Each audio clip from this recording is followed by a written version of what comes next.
What's up, Brigadiers? I'm your host, ShyBridge, and we're back with something that I didn't really think I was going to be able to do. But this will be my first RWBY theory about the show. I hope that with making this one, I will be able to make more in the future and maybe do some collaborations with other YouTubers that do theories. I came up with this theory during Volume 4, Chapter 3, and at the time of this recording, the recent World of Remnant called Between Kingdoms was just released, so some more information may come out in the future. At the very end of Chapter 3, we see that Salem is somewhat questioning if Cinder truly did kill Ozpin.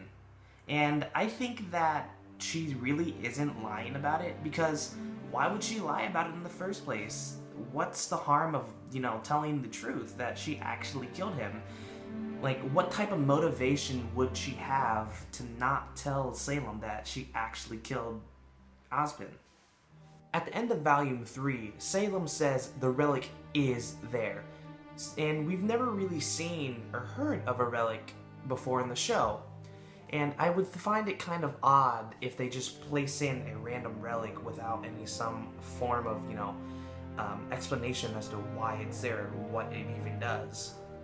Now, if the relic is something that we've actually seen before in the show, then I'd be okay with that. Since, we know it's there. We've actually seen it before, but we didn't know what actual purpose it had before. Originally, I thought it was Ozpin's cane, since, he always had it with him at all times, no matter what. If the cane truly is the relic, and if we remember back in Volume 3 at the very end, we see that Crow has it, and we can assume that it's pretty safe in his hands.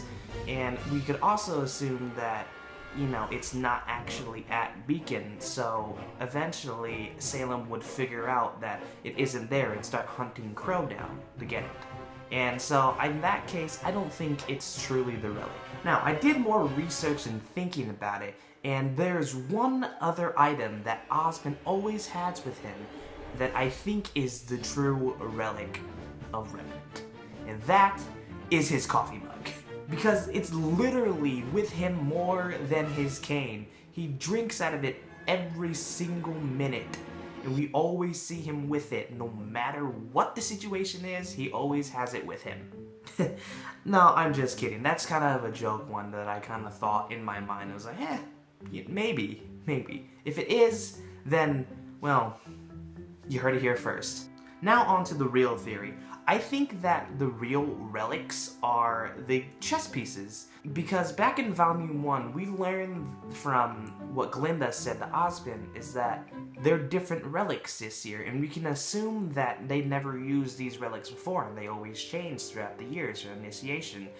And it's just that the chess pieces are a recurring theme in the show, because if you look back at the very end of Volume 1, we see that Crow sends a message to Ozpin saying, "Queen has pawns." In Volume 2, during Cinder's infiltration to the CCT, we see that a queen piece appears on screen of all of the screens in the CCT tower. Some other examples are even the names of some of the episodes. One instance in Volume 1, there's a chapter called Players and Pieces, and in the same volume, there's another chapter called Black and White, the two main colors of chess. The chess piece terminology is used a lot in the show, and I think the chess pieces have like a deeper meaning in the show. If we look back to Crow's message to Ozpin, "Queen has pawns," obviously, if you don't know anything about chess, the queen is one of the most powerful pieces on the board, and losing it is a major loss, and you can even throw the match if you lose it. And on the other hand, the pawns are arguably the worst and least effective pieces on the board. Possibly this might be some form of code name for Salem and, Cinder and all of them. Because maybe Crow witnessed Salem, for instance, recruiting new members to her group. What makes my head somewhat spin is that why is it during Volume 2's infiltration that there's a queen piece shown on screen, Is it because Ozpin put that in the system for like a congrats to whoever hacked the CCT tower? I'm not sure. In my mind, I think that Ozpin is the king, because if you look at a king piece in chest, you notice at the very top there's this cross symbol at the top of it. And if you look at Ozpin, you see on his clothing, you see that he has a similar cross to it. And it looks very similar, almost identical to the one on top of the king chess piece. And again, if you don't know your chess pieces, the king piece is the most important piece on the board. If the king piece is surrounded or is lost, you lose the game automatically, no matter what, no questions asked. Now, if we think Ozpin is the king, then you would think that maybe Cinder could be the queen piece, since, you know, they're rivals to one another, in a sense, since Ozpin didn't know of Cinder. Or maybe Oz could be protecting the king piece, which could be his tower, since he's always in it and always has said multiple times in Volume 3, the tower must not fall. And if that's the case, then he failed miserably, since the tower did fall. Now, I know what some of you are thinking. If it's a tower, then why is a tower so important? Well, if we look back to the very beginning of the show, we see that it's one of the first pictures we see in the whole show. However, if it isn't actually the tower that's important, or is the relic, what if it's even deeper and it's the actual king chess piece? Since I said previously that Ozpin, metaphorically, is the king piece, so what if it's the actual, like, king chess piece that is some sort of key to unlocking some special vault, or some way to unlock Ozpin's powers and use it as your own, since many theorize that his power is that he can reincarnate himself, he's not technically dying. Now, if it's the actual king chess piece that is the relic, the first time we see any of the chess pieces is when Blake and Yang first encounter and discover where the relics are, and we first learn what the relics really are. And it's one of the first close-up shots as Blake walks in, and that's the first piece that we see, fully.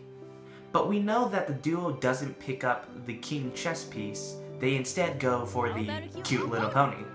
Sure. And we also know that neither Team RWBY, the rest of Team RWBY, or the rest of Team Juniper picks up that piece.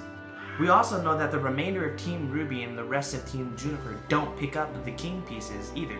They go for the knight and the rook. And once they're done with their initiation, we never see the chess pieces again, and we don't know what Ozpin actually did with them.